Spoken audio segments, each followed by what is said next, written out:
Hi everyone, I'm Richard with A-Zone Defense. Thanks for watching my channel. Please don't forget to subscribe and like. Now this is part of a series on reloading for beginners. I started out back in 2018 and I didn't know much. I didn't know anything actually about reloading. But if you reach this point, that means you've made a decision to look into reloading, and you're trying to decide on what's required, what kind of equipment to get, who's the best, what's the most economical, what other accessories you may need. So let's take a look at some of those things and also kind of help that process along the way. Now you can spend sky's the limit on equipment, and accessories can just go endless. For me, I started out with Lee Precision. I've called customer service. They've been very helpful. I've gotten replacements. They have a great warranty. So those are the kind of things that I looked at, and it just worked out really well for me. And it's very economical as well. And getting the dies and a single press, turret press, those kind of things, even a loading stand. So it's been really great equipment. Now, some of the things that I needed when I started was a depriming hand tool. This is from Frankfurt Arsenal. I was collecting a lot of shells and I didn't want to deprime off the press. And this I can just sit in front of the TV and just knock them out, right? And I did literally thousands and thousands of depriming, and I've saved wear and tear on my press with just using this. You're definitely gonna want a quality caliper. You don't have to buy the most expensive. Definitely don't buy the cheap plastic stuff from Harbor Freight. You can get middle of the road. Actually, this is probably like a $50 caliper, and I got this on sale for like 20 bucks, and this worked out just fine. I've crossed references with other calipers, and it's been spot on for me. Loading trays help. This helps out, especially if you're dealing with calipers that you want to have the head go in. These are 4570, so these are pretty big heads. So, I can use this and it works out really well. So that's another tool. Something else is a powder trigger. This is optional. This is probably a must-have if you're doing hand loading versus reloading off of a press. So, but I like this. It's heavyweight, holds a lot of powder, and it's also economical. I don't know, maybe 20 bucks or something like this that I got on sale. Most of the equipment I have, I purchased on sale. This is something that I recycled off of my one of my Glock boxes that it came in. This is just a nylon brush. It works really well when I want to clean out my large caliber rifle shells. So just pretty much like this, and I will clean it out right before I put it into the sonic wash. And just one brushing is good, right? So nylon brush to clean out my internal of my casings for my large caliber rifles like 4570s, and even works on my 308s. Just get a smaller one if you go for your 223s. Another thing is you want, if you want for hand loads to get a more of a accurate burning of that primer into your powder, this is a Lyman flash hole unifier tool. And this just inserts into the mouth of your casing, and it deburrs whatever's been in there from the original manufacturer, right? So this makes that that primer flash just go more evenly up instead of trying to get around those burrs that's been manufactured from the original case. Another thing is a case length gauge. This is basically a go, no-go type system, and it works out for my 308 and my 4570 government standard, as well as my 4570 Levolutions. Levolution's not on here, but it's the same maximum case length as the 243 Winchester, which is at 2.045. I got 2.105 for my 4570 government, and my 308 is 2.015. So it's a nice gauge that tells you your maximum case length, and a no-go system. That's all it is, right? Very helpful. These are like about 24, 25 bucks. Now, one of the things you're definitely going to need is some resizing lubricant, your case lube. Lee by far makes the best product out there because you can use it wet or dry.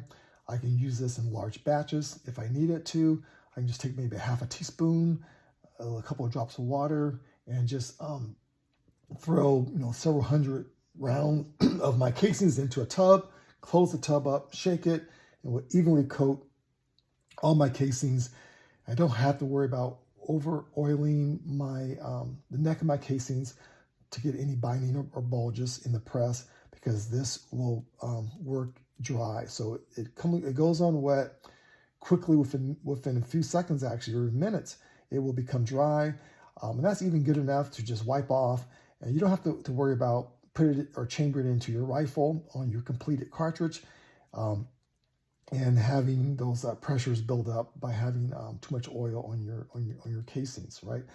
Another good product that I've used off and on is the unique case lube by Hornady. This is not a petroleum base, but it has a waxy feel versus a water base like this one here, which again I love. But this has a waxy feel, and again, you use very little. I put this on a case lube pad, and I can just roll my cartridges over. But you will have to wipe it off, or perhaps even rewash or tumble your casings to make sure all the oil is off. And again, you don't have to do that with this because it's dry. Now, if you're doing thousands and thousands of rounds, you're probably seen other videos of people making their own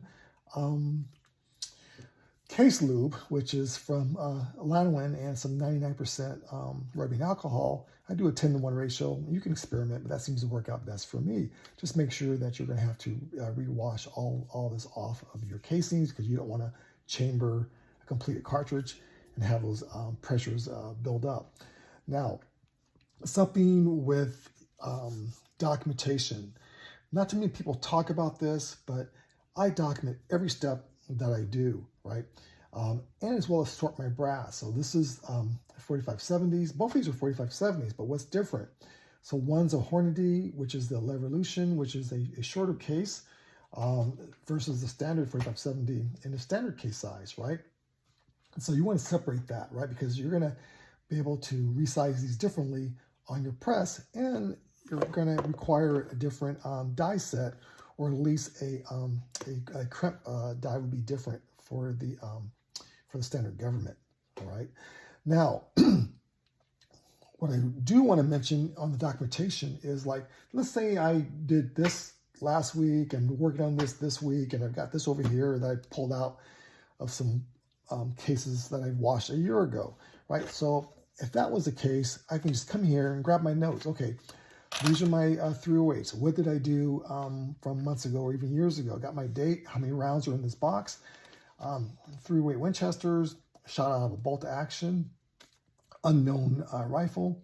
So it's probably just range brass that I picked up that were once fired, more than likely. And the steps that I've done was I've deprimed, I've pocket cleaned.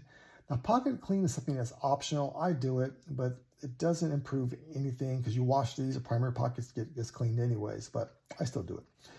I've internally brushed these. I've sonic washed these. I've done I've lubed with lead lube, and I've done a full resizing with my lead die on my turret press. I've case sized. I've trimmed. I've chamfered. I've used the uniform flash hole tool, and I've polished with steel wool. So that way I know where I left off at, versus just saying, okay, I'm going to prime these and powder these. And, well, okay, maybe I wanted to deburr the inside, or maybe I don't know if these are actually washed, or that kind of stuff. So I have here my notes, right? So that's what you want to do, is do some good note taking. If you're not going to use the stuff for a while, just, make sure your notes, tear off and put in there. And you can even put the case size that were trimmed to. This one, for these 4570s, last week I had 105. These were fired out of my Marlin 1895. These are twice fired brass.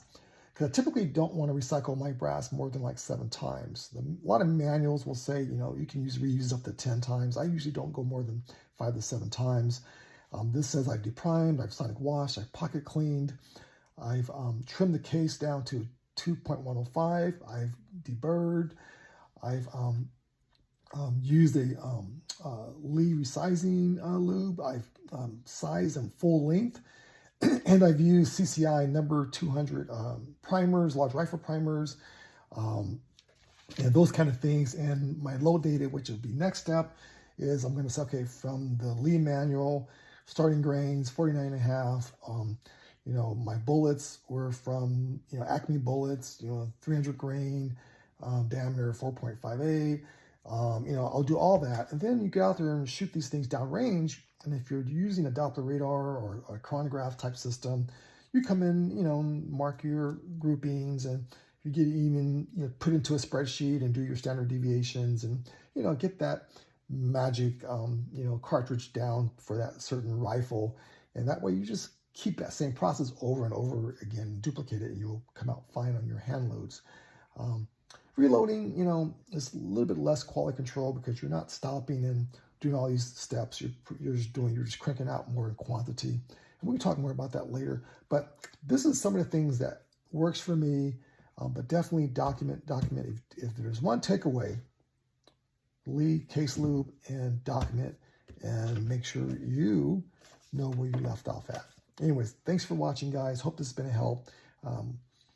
Just jump into reloading, and you'll find that it's very pleasing, whether it's for therapy, or whether you just want to add it to your arsenal, or you just want to learn how to do this, or if you're actually saving money on some of these more expensive cartridges like the 4570.